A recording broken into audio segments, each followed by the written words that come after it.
موت کے بعد اگر جنت اور جہنم نہ ہو اور صرف کچھ بھی نہ ہو تو کیا ہوگا؟ جدید سائنسدانوں کی اکثریت کا ماننا ہے کہ موت کے بعد کچھ نہیں.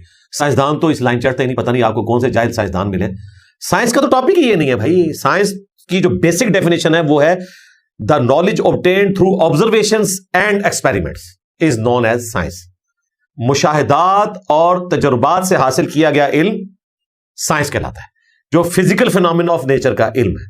تو بھائی جنت دوزخ اگرچہ فزیکل چیزیں ہیں لیکن اس فزیکل فینومینا آف نیچر کی وہ چیزیں نہیں ہیں، وہ آبزرو نہیں کی جا سکتی.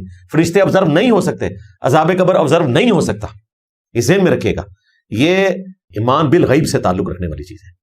تو سائنٹسٹ کا اس سے لینا دینا نہیں. سائنٹسٹ صرف یہ کہتے ہیں کہ نہ ہم تصدیق کرتے ہیں نہ تردید کرتے ہیں، کیونکہ سائنس کا بنیادی اصول یہ ہے کہ تصدیق کرنے کے لیے بھی مشاہدہ اور تجربہ چاہیے اور تردید کرنے کے لیے بھی. یہ ذہن میں رکھیے گا. آپ صرف پہلا رخ لے کے چلتے ہیں کہ جی سائنس کسی چیز کی تصدیق نہیں کر رہی تو ایگزسٹ ہی نہیں کرتی. نہ، سائنس اس کو کنکلوڈ کرتی ہے جب تصدیق نہ ہو اور پھر تردید بھی ہو جائے.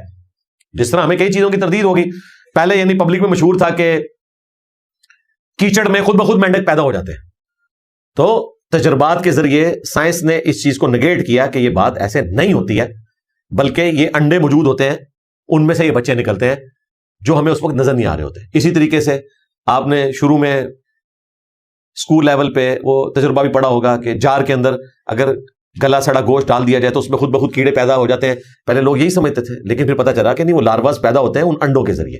تو آج سائنس نے اس کی تردید کر دی ہے کیونکہ نئی چیز کی تصدیق ہو چکی. اسی طریقے سے پہلے زمانے میں لوگ سمجھتے تھے کہ جو یہ بیماریاں ہیں اس وقت تک نہیں ہوں گی جب تک کہ پانی میں فزیکلی کوئی بدبو یا اس کا کلر چینج نہ ہو. بعد میں جب جراثیم کا پتہ چلنا شروع ہوا تو انہوں نے کہا کہ پانی صاف ہونے کا مطلب یہ نہیں ہے کہ یہ بیماریوں کے اعتبار سے بھی صاف ہے. لاکھوں لوگ مرے ہیضے کی وجہ سے. جب جراثیم کا تعارف ہوا تو پتہ چل گیا.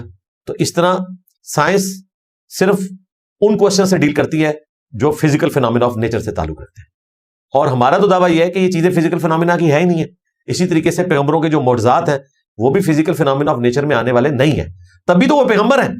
اگر وہ ایسا کام کر کے دکھائیں جو سائنٹسٹ بھی کر سکتے ہوں، آج سے اگر 100 سال پہلے کا انسان پیدا ہو جائے تو آج کے یہ کام جو آپ نارمل کر رہے ہیں یہ سارے کے سارے وہ کام ہیں جو اس زمانے میں لوگ سوچ بھی نہیں سکتے تھے، لیکن وہ فزیکل فینومینا آف نیچر کی ترقی کی وجہ سے ہوا. یہ تو ہم نے خود دیکھا ہے اپنے بچپن میں. میری بڑی خواہش تھی، فلموں میں تو دکھایا جاتا ہے کہ جناب وہ پانی کے کٹورے میں جو ہے وہ کسی ایسے بندے سے گفتگو کر رہے ہیں جو دوسری جگہ بیٹھا ہوا ہے. ہم نے کبھی سوچا بھی تھا کہ جناب یہ ٹیکنالوجی آئے گی اور آلموسٹ فری آ جائے گی. اس سے بڑی بات ٹیکنالوجی کا آنا جتنی بڑی بات ہے نا، اس سے بڑی بات یہ ہے کہ فری آپ دنیا میں کہیں بیٹھے بات کر سکتے ہیں، ہزاروں کلومیٹر دور روزہ شریف دیکھ سکتے ہیں، خانہ کعبہ شریف دیکھ سکتے ہیں. تو یہ تو ہماری زندگی میں ہوا ہے نا. لیکن آج سے 100 سال پہلے کا انسان سوچ سکتا ہے لائف اس طرح کی چیزوں کا؟ تو اس طرح کی جو چیزیں ہیں وہ فزیکل فینومینا آف نیچر سے تعلق رکھتی ہیں اور مستقبل میں اور ترقی بھی ہوگی. ریموٹ کنٹرول تو ہم نے اپنی